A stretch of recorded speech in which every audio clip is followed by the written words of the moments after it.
Bonjour. En 1960, les produits intérieurs bruts de la République démocratique du Congo par habitant, alors Zaïre, était égal à celui du Canada, de loin supérieur à ceux de la Chine et de la Corée du Sud. 60 ans après notre indépendance, comment sommes-nous tombés aussi bas? RDC, émergence, atouts et obstacles. On en parle dans ces numéros invités avec Mathias Bobo Kayembe, économiste, écrivain. Il est professeur à l'université de Kinshasa, à l'université protestante du Congo. Il fut respectivement inspecteur des finances, vice-ministre à l'économie, directeur général de l'Agence nationale pour la promotion des investissements en API. Professeur, bonjour, bienvenue. Bonjour Crispin. Votre dernier ouvrage parle notamment des droits économiques congolais. La question que je vous pose, pourquoi sommes-nous tombés si bas après notre indépendance? Bon, nous sommes tombés bas parce qu'il y a des causes à la fois exogènes et des causes endogènes. Les causes exogènes, c'est que nous ne sommes pas parvenus à nous insérer dans les affaires du monde. Et même dans ces affaires du monde, vous savez que lorsqu'on produit, ici dans le pays du Sud, un bien qu'on veut exporter, et généralement ce sont des produits de base que nous produisons. Vous les exportez, le prix est fixé par les acheteurs sur le plan international. C'est ce qu'on appelle la détérioration des termes d'échange et qui finalement prive le pays de ses ressources. Sur le plan interne, on a développé une société basée sur, non pas sur la productivité, mais plutôt sur la conflictualité politique, de sécession, de guerre, etc. Donc on est passé par les nationalisations, la zaïrianisation, qui ont permis, et les pillages qui ont occasionné la destruction de tout ce qu'il y avait comme tissu économique. Voilà essentiellement les causes de notre débâcle économique. Alors, est-ce qu'on peut dire que ceux qui ont réclamé cette indépendance si tôt avaient tort? Parce que finalement, ça ne nous a pas servi à grand-chose.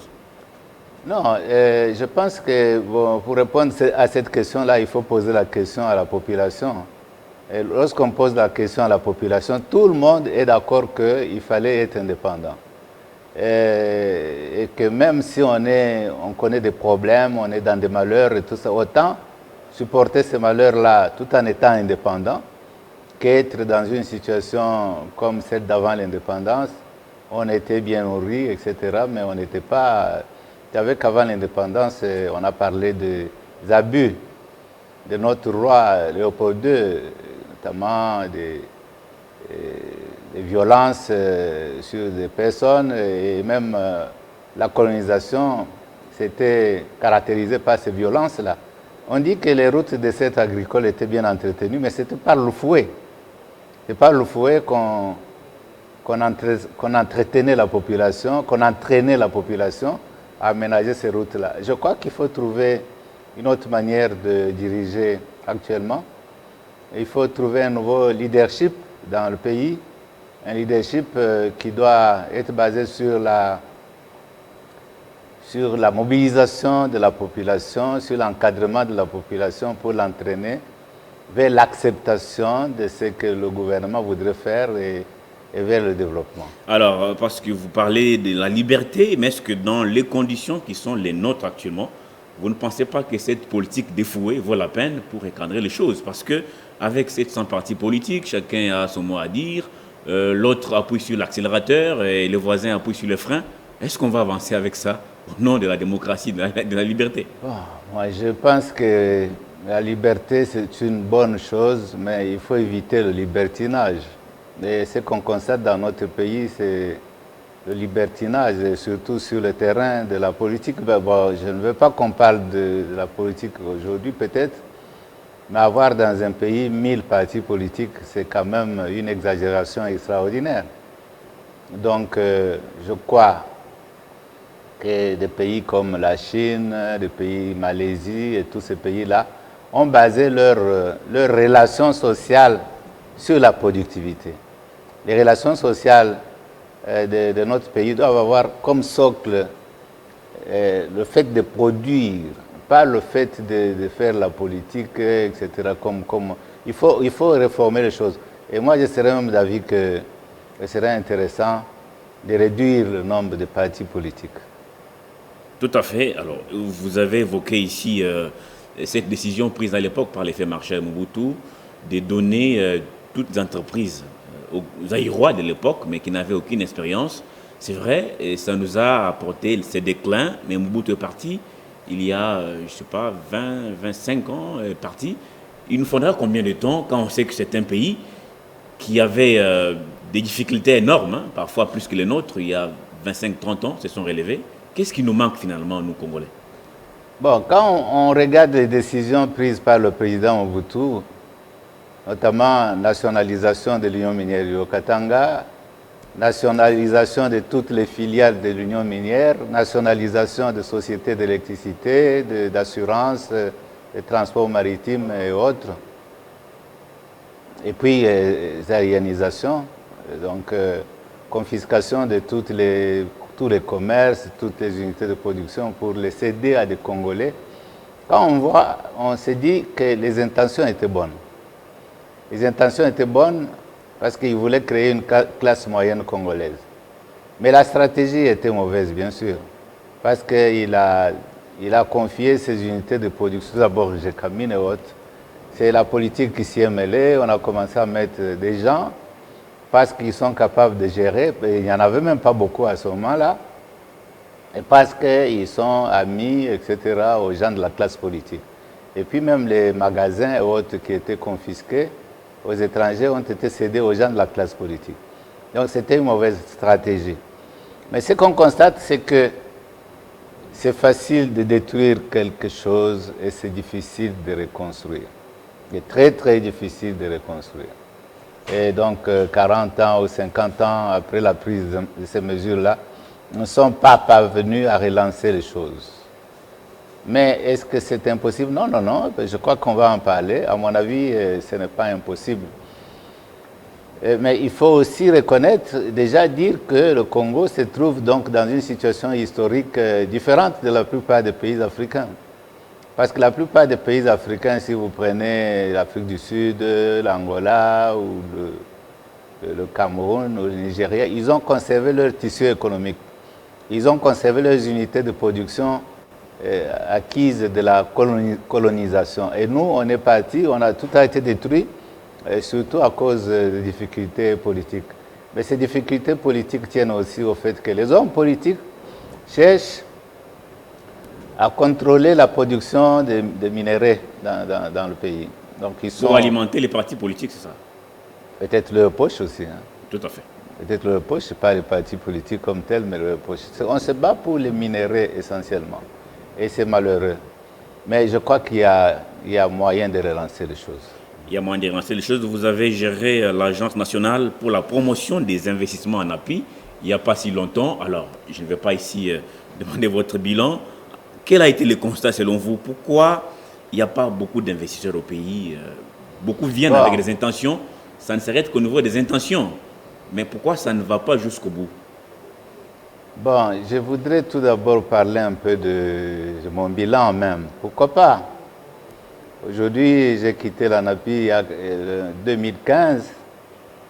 J'ai passé plus de 10 ans à l'ANAPI. Mais il y a des choses qui sont naturelles aujourd'hui. Vous savez, quand je suis arrivé à l'ANAPI, il n'y avait pas de téléphonie cellulaire. Il n'y avait pas de téléphonie cellulaire. Il n'y avait pas de téléphonie cellulaire dans le Kasaï, dans le Katanga, etc. À l'Est, là-bas, les gens de l'Est, Goma, ils étaient connectés à Rwandaphone.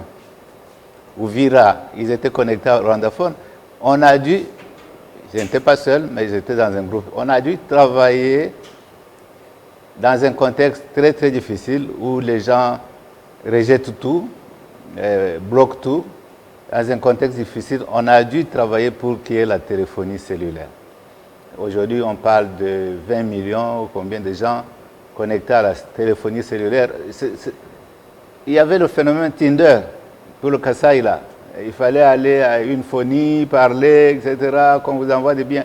Aujourd'hui, on a le téléphone, on parle à sa grand-mère qui est dans le village, etc. La situation au plan, bancaire, il n'y avait pas de banque. La plupart des banques étaient tombées en faillite.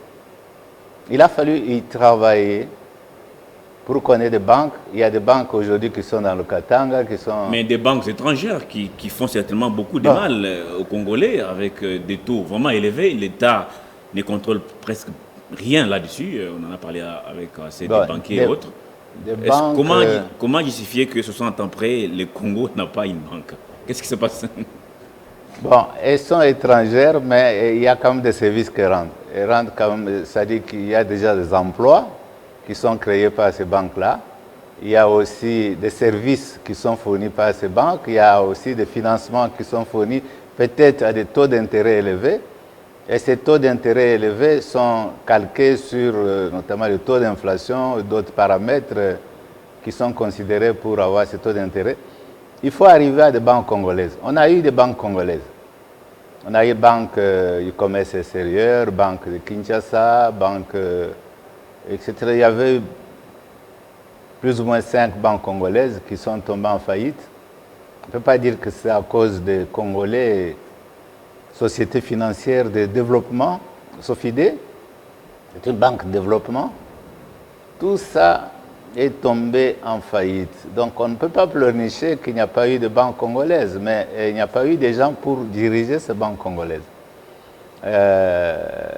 Mais je crois que pour relancer les banques congolaises, il faut une décision du gouvernement congolais. Parce que lorsqu'on dit qu'il faut, je ne sais pas moi, à un certain moment c'était 15 millions de dollars de caution pour créer une banque. Peut-être que maintenant c'est 50 millions, je pense, je ne sais pas.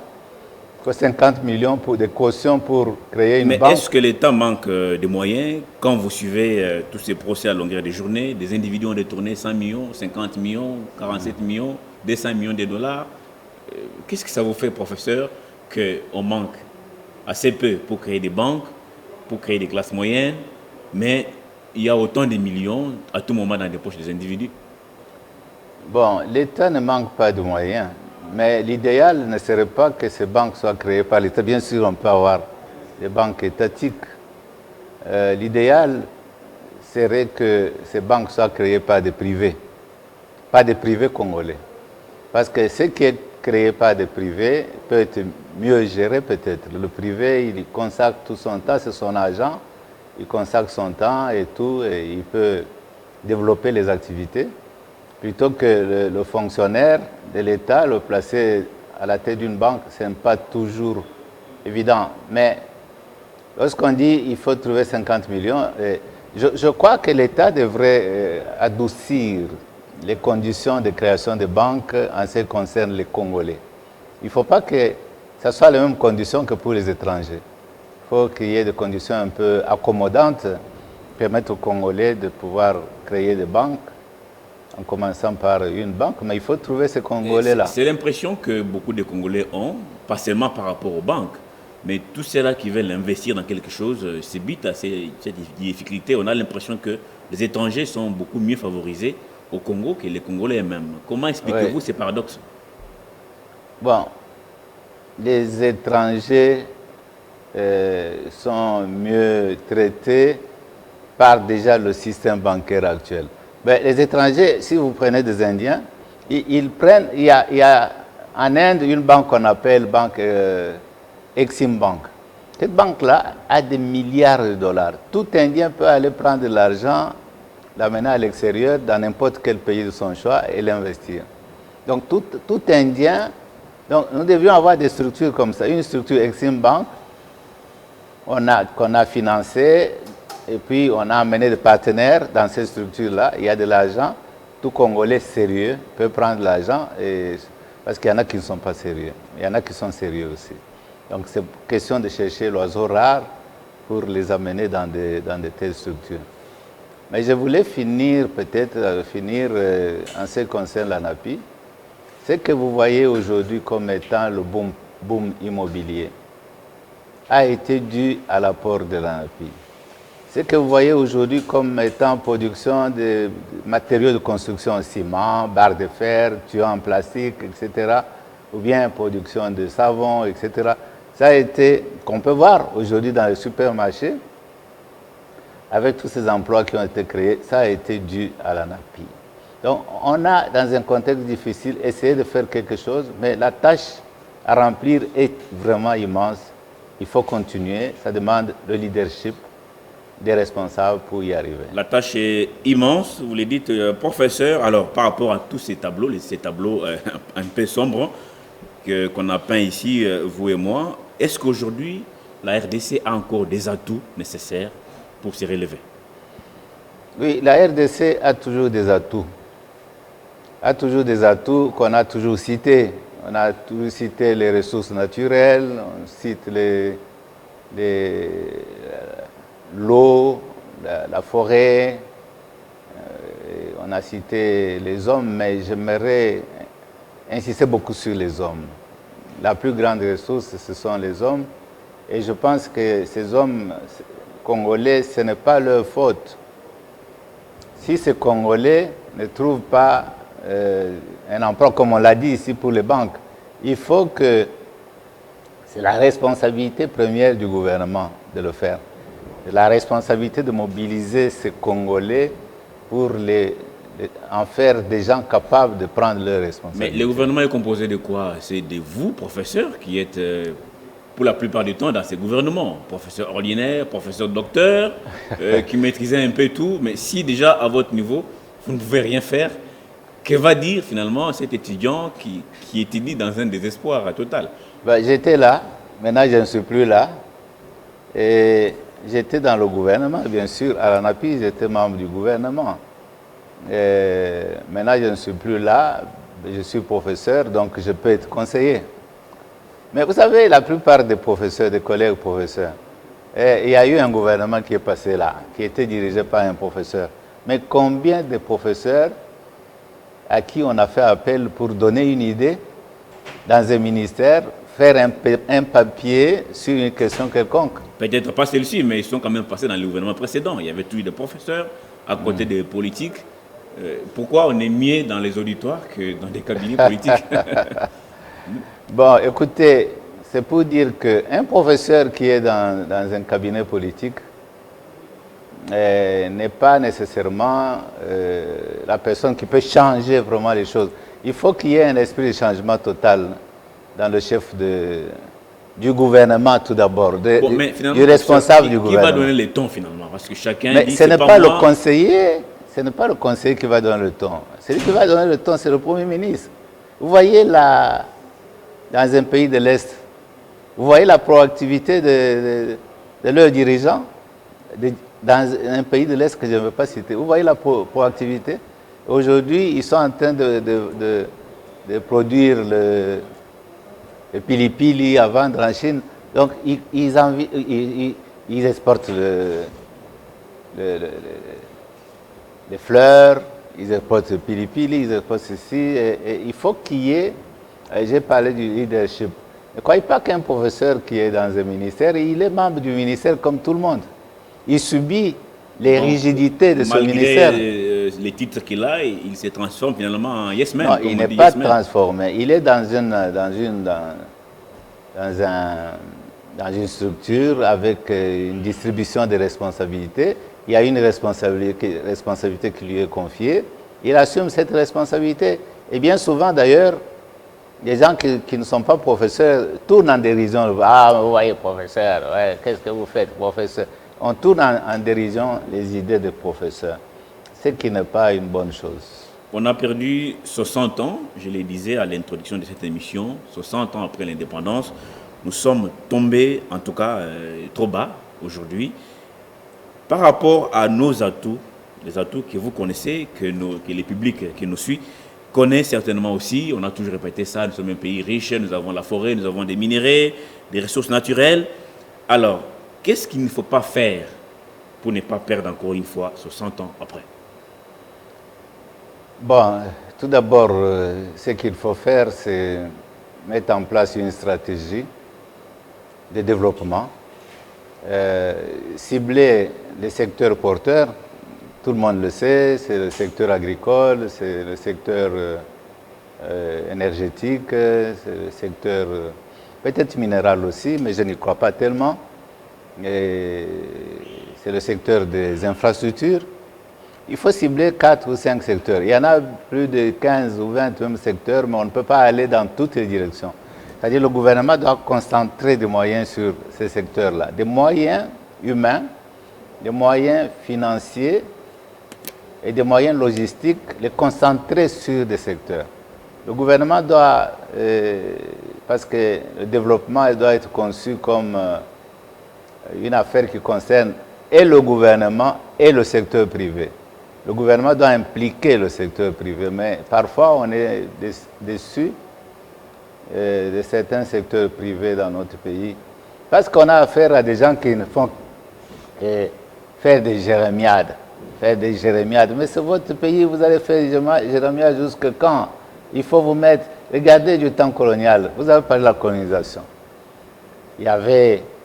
Vous allez à Bumba, au fin fond, là, vous trouvez un Belge qui est là, dans une plantation, avec sa maison, qui vivait là avec ses enfants. Vous allez en Gandajik, vous trouvez un Portugais qui est là. Vous allez à l'Oueb, vous trouvez... Aujourd'hui, depuis que tous ces gens sont partis, on a nationalisé, aucun Congolais n'accepte de quitter Kinshasa ici pour aller se mettre chez lui à l'Ouebo, tout ça.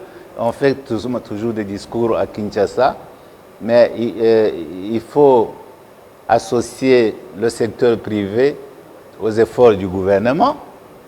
Ça doit être des efforts conjoints des deux. Il faut aussi la proactivité, donner la chance à toute personne qui voudrait faire quelque chose pour le Congo, lui donner la chance, pas le bloquer. Il y a beaucoup de blocages au sein du gouvernement. Nous avons lutté... Au nom certainement peut-être de la familiarité, on ne veut pas s'appuyer sur la méritocratie, on engage son jeune frère, son épouse. Mais ça, c'est des choses qui doivent être proscrites. Déjà, la Constitution interdit ça. La Constitution prône l'égalité de tous devant la loi. Et on va voir que des gens engagent leurs cousins, leurs frères, etc. Mais pour avoir quel résultat? On voit quel résultat. La méritocratie n'est pas recherchée, on recherche seulement le cousinage, mais c'est pour peut-être arriver à se faire corrompre et qu'il n'y ait pas de regard des autres qui peuvent voir qu'on fait ceci et cela. Donc je crois que la proactivité, la suppression des bureaucraties, des obstacles, à la promotion des affaires sont nécessaires et puis chercher, et c'est le gouvernement qui doit le trouver, à résoudre la question du financement pour les Congolais. C'est le gouvernement qui doit résoudre cette question-là, ce n'est pas vous, ce n'est pas moi. Il faut résoudre Comment résoudre la question du financement? Parce qu'on va maintenant chuter. Alors, par rapport à ce nouveau gouvernement en gestation, des Sama, le Condé, quelles sont les chances que vous accordez à ce nouveau Premier ministre, sachant que les défis sont énormes, mais est-ce qu'il peut être cette étincelle qui va finalement nous amener quelque part? Oui, je pense qu'il peut être cette étincelle-là parce que je crois que il a le bagage intellectuel nécessaire. Maintenant, il faut le voir à l'œuvre. Hein. Parce que si ça change dans le bon sens, on dira c'est lui. Et c'est lui. Si ça ne change pas dans la bonne direction, on dira c'est lui qui n'a pas pu amener les choses dans la bonne direction. Il y a toute la structure étatique qui est énorme. Il doit être capable de gérer toute la structure étatique avec tous les problèmes dans plusieurs secteurs de la vie et les amener dans la bonne direction. Donc il faut que la population puisse sentir que ce Premier ministre qui est jeune, donc à qui nous donnons toutes les chances possibles, parce qu'il est bien formé, je crois, et il a eu aussi une expérience dans le secteur minier et d'autres secteurs, c'est quelqu'un qui peut faire, mais on va voir maintenant à l'œuvre. En un seul mot, professeur, pour clôturer, qu'est-ce que Sama ne doit pas faire au risque d'échouer? Qu'est-ce qu'il ne doit pas faire? Bon, ce qu'il ne doit pas faire, et ce qu'on a vu certains anciens premiers ministres faire, s'intéresser plus à sa province. Il y a des gens qui ont pris de l'argent de l'État pour aller faire des histoires dans leur province. Mais pourtant, Mata Tamponi a été salué par rapport à cette affaire. Non. On voit aujourd'hui que Kindu, moi je le cite parce que c'est vrai, Kindu, bon, écoutez, c'est quelqu'un... a été, non, les Maniema, Kindu, chef-lieu, a été transformé. Est-ce que c'est mauvais de penser... Non, mais moi j'ai dit au nouveau Premier ministre qu'il ne peut pas faire. s'intéresser à sa province. On a vu beaucoup de ministres qui vont en mission. On n'a pas vu un seul ministre qui va à Bouende, qui va à Mbandaka, qui va même à Kanang. Tous les ministres, c'est Lualaba au Katanga, Lualaba au Katanga. Ce n'est pas ça. Hein? On est ministre pour le pays, ce n'est pas ministre pour sa province. On doit travailler sur l'ensemble du pays, même un peu là-bas, un peu là-bas, un peu là-bas. Ce n'est pas pour sa province. L'argent de la République n'est pas l'argent d'une province, c'est l'argent de la République. Je crois que si on voit la chose, vous allez voir dans la province orientale, loin là-bas, Ouacha, il n'y a aucun ministre qui arrive là-bas.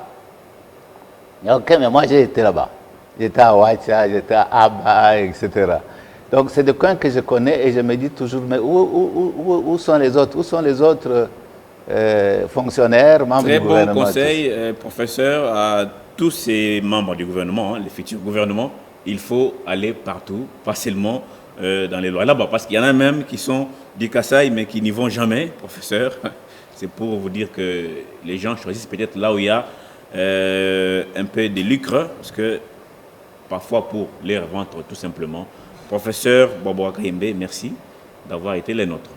En tout cas, merci beaucoup de m'avoir donné la possibilité de parler, parce que vous savez, on s'est retrouvés il y a une semaine dans une tribune où il y avait beaucoup de gens. Je n'ai pas pu placer un mot.